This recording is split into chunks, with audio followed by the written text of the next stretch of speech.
बिस्मिल्लाहिर्रहमानिर्रहीम। अस्सलामु अलैकुम नाजरीन, आप देख रहे हैं ग्रोइंग कश्मीर और मैं हूं आपका मेज़बान आरिफ कसाना। जी नाजरीन, ये गांदरबल कंगन का गनवन इलाका है और बार बार यहाँ के सरपंच के दौरान हमें कॉल मसूल हो रही थी कि यहाँ पर एक फैमिली है, एक बहुत बड़ी फैमिली है जो इस समय मुश्किल हालात में अपनी ज़िंदगी जो है वो गुजार रही है। जी नाजरीन, हम इनके पेरेंट्स से जो है बात करने की कोशिश करेंगे कि इस लॉकडाउन के दौरान उन्हें क्या मुश्किल आई है और आजकल वो किस मुश्किल से दो चार हैं। जी आप अपना नाम बताइए। जी मोहम्मद रफ़ीक कसाना नाम है मेरा। तो 2 बच्चे मेरे अपाहिज। जी मैंने इन 2 बच्चों को बहुत सख्ती से पढ़ाया है, मजदूरी करके पढ़ाया 2 बच्चों को। तो जी मैं भी यही उम्मीद गवर्नमेंट से भी, अल्लाह से भी यही चाहता था कि मेरा ये बच्चा अपाहिज है, ये पढ़ के, और गवर्नमेंट से मैं आज तक यही सुनता आ रहा हूँ कि अपाहिज बच्चा जो है इनके लिए जो अब रिज़र्व कोटा में रहता है। तो 2018 में इसने 10th किया है, तो आज तक मुझे कोई कुछ नहीं मिला इसके सारा, गवर्नमेंट से कुछ नहीं मिला। सिर्फ कभी व्हील चेयर मिली है इन बच्चों के लिए, उसके अलावा मुझे कुछ नहीं मिला गवर्नमेंट से। तो अब कह रहे हैं कि चलो ये पढ़ना है फ़ोन के ऊपर, वो स्मार्टफ़ोन हम कहाँ से लाए, गरीब आदमी हैं, उतना पैसा है नहीं है, मजदूरी के ऊपर सहारा है हमारा, मजदूरी भी आजकल मिलती नहीं है। तो ऐसा मसला है। तो आपकी मेहरबानी से अगर गवर्नमेंट हमारा ये सुने तो आगे कुछ हमारे लिए मिलना चाहिए। जी रफ़ीक साहब, आपको बहुत बहुत मुबारक है कि आपने इन हालात में भी अपने बच्चों को जो है वो पढ़ाया है, पढ़ा लिखा के आपने इस अपाहिज बच्चे को, इसको 10th पास भी इसने किया है, लेकिन अभी तक इसको जो है कोई जॉब या ऐसा गवर्नमेंट की तरफ से कोई जो रिलीफ अभी तक नहीं मिला है, सिर्फ इस व्हील चेयर के अलावा। जी कुछ नहीं मिला है। जहाँ भी जाते हैं, जहाँ भी किसी अफसर साहिबान के पास जाते हैं, बोले कहते हैं कि बड़े बड़े लिखे पढ़े हैं, इसे दर बदर आपको कहाँ से दूँ, आपके क्या करें। तो कुछ नहीं, हमारा कुछ नहीं, कोई नहीं सुन रहा है। आप आए हैं तो आपके माध्यम से अगर हमारे कुछ सहारा मिल जाए तो अल्लाह करे। ये इनके बड़े भाई हैं, आप अपना नाम बताएंगे। मेरा नाम खालिद अहमद कसाना है और मैं 12th क्लास से पढ़ता हूँ। ये मेरे 2 भाई हैं, बहन और भाई। ये जब मैं स्कूल में जाता था, पहले इनको लेके जाता था, पहले एक को छोड़ता था, फिर दूसरे को, फिर अब वापस अपने स्कूल में आता था। तब तक मेरी एक क्लास निकल जाती थी और इससे बहुत प्रॉब्लम आती थी। इस वजह से मैं बहुत स्कूल में नहीं पढ़ पाता था, मगर बहुत मुश्किल आई हमें। तो मेरी बहुत मुश्किल के पास मैंने ये 12th तक मैं पहुंचा हूं और मैंने अपने दोनों बहन और भाई को भी पढ़ाया है। तो हमारे पास स्मार्टफ़ोन भी नहीं थे। तो मैं यही चाहता हूं कि हमारे स्मार्टफ़ोन भी जब ये हालात आ गए तो सब बच्चे स्मार्टफ़ोन के ज़रिए ऑनलाइन क्लास दे रहे हैं, पर मैं नहीं दे पा रहा हूं इस वजह से। इस टाइम किस क्लास में पढ़ रहे हैं? मैं 12th क्लास से पढ़ रहा हूं अभी। आपके पास स्मार्टफोन नहीं है? जी नहीं है। तो आप इनको लेकर स्कूल खुद जाते हैं, फिर मजदूरी भी करते हैं? मजदूरी भी करते हैं साथ में, पहले स्कूल में लेके जाते हैं, फिर वापस आते हैं। तो जब कोई स्कूल क्लोज़ होता है तो मैं मजदूरी के लिए भी जाता हूँ और फिर ऐसे रोज़। नाज़रीन, आप खुद ही देखिए कि क्या हालात हैं इनके।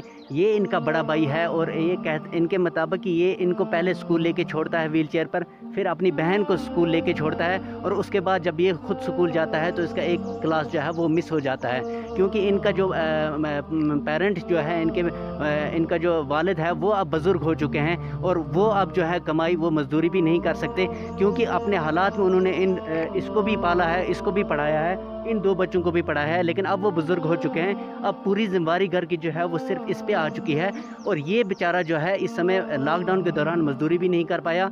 काफ़ी मुश्किल हालात हैं इनके। और आप देखिए कि 12th तक इसने पढ़ा है, लेकिन इस समय जो इसके लिए सबसे ज़्यादा मुश्किल है, स्मार्टफोन नहीं है। इसके बाकी के साथ के जो लोग हैं वो क्लास दे पा रहे हैं, लेकिन इसके पास स्मार्टफोन नहीं है। आप खुद देख सकते हैं इनके हालात कि इनको मुश्किल से जो है घर का गुजारा हो रहा है और ये 8-10 हज़ार का फ़ोन जो है वो कहाँ से ख़रीदेगा और अपनी क्लास दे पाएगा। गवर्नर जम्मू कश्मीर मनोज सिन्हा जी अगर हमें देख रहे हैं, डायरेक्टर स्कूल एजुकेशन अगर हमें देख रहे हैं, मेहरबानी करके, ये गनवन इलाका है और गनवन इलाका जो है गांदरबल में पड़ता है, और आप खुद देखिए कि इस फैमिली के हालात क्या हैं। ऐसे अपाहिज बच्चों के लिए गवर्नमेंट जल्द से जल्द, अगर हम उम्मीद कर रहे हैं, हमें इतना दुख हुआ है, हमारे देखने वाले जो भी हैं, इन बच्चों की जो है इन बच्चों के लिए स्मार्टफोन दिया जाए, इन्हें कम से कम गवर्नमेंट की तरफ से कोई ऐसा रोज़गार दिया जाए ताकि ये जो इनका बुज़ुर्ग वालिद है उसका सहारा बने। ये कल को जाकर अपनी माँ बाप को जो है वो अब बुज़ुर्ग हो चुके हैं, उनकी खिदमत कर सकें और अपने बहन भाइयों को पाल सकें।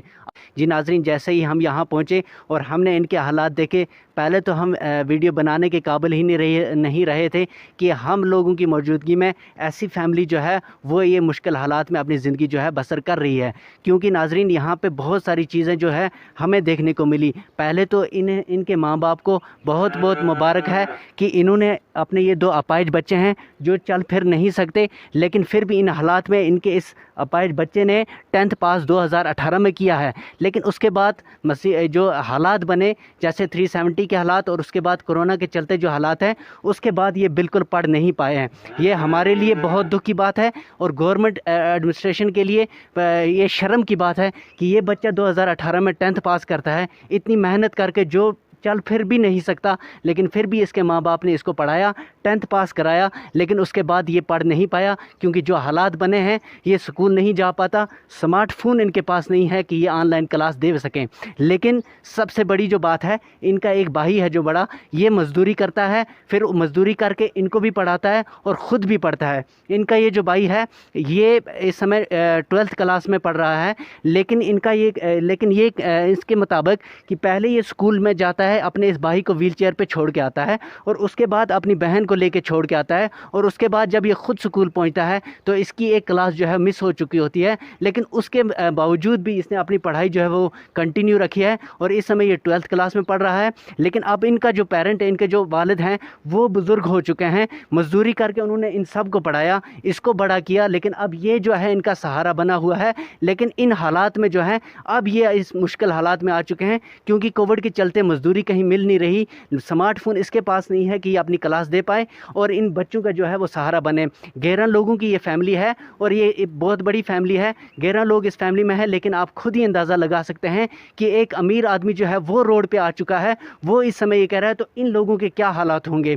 आपसे भी ये गुजारिश करेंगे कि इन लोगों के लिए कुछ ना कुछ हल निकाला जाए। इन लोगों के लिए अगर गवर्नमेंट नहीं दे सकती, लेकिन इंसानियत के नाते मैं आप लोगों से गुजारिश करता हूँ कि इन तक पहुँचे, जो भी लोग हमें देख रहे हैं वो इन तक पहुँचे और इनको जो है फाइनेंशियली जो है मदद करें। इन लोगों के स्मार्टफोन, कम से कम एक स्मार्टफोन जो है इसके घर में होना चाहिए, ताकि इनका ये जो भाई है ये ऑनलाइन क्लास दे सके और ये जो बच्चा है जिसने 10th पास किया हुआ है ये ऑनलाइन क्लास दे सके। इस बच्ची को भी इन्होंने पढ़ाया है, ये इस समय 2nd में पढ़ रही है। लेकिन इन लोगों का जो है, आप लोग सहारा बने। अगर गवर्नमेंट यहाँ तक आज तक नहीं पहुँची, कितने सालों से ये जो है पढ़ाई कर रहे हैं, लेकिन आज तक गवर्नमेंट का कोई भी अधिकारी इनके पास नहीं आया कि आपके ये 2 बच्चे अपाहिज हैं, इतनी मुश्किल में आप पढ़ा रहे हैं तो इनका साथ दें। लेकिन अब आप लोगों से मैं गुजारिश करता हूं कि आप लोग कम से कम इसके घर तक आएँ और इन्हें कम से कम इनका सहारा बने। आप देखते रहिए ग्रोइंग कश्मीर, आरिफ कसाना। दिन भर की सभी खबरों के लिए सब्सक्राइब कर दीजिए हमारी ऑफिशियल चैनल को और साथ ही साथ बेल आइकन भी दबा दीजिए ताकि आप हो सके हर खबर से वाकिफ।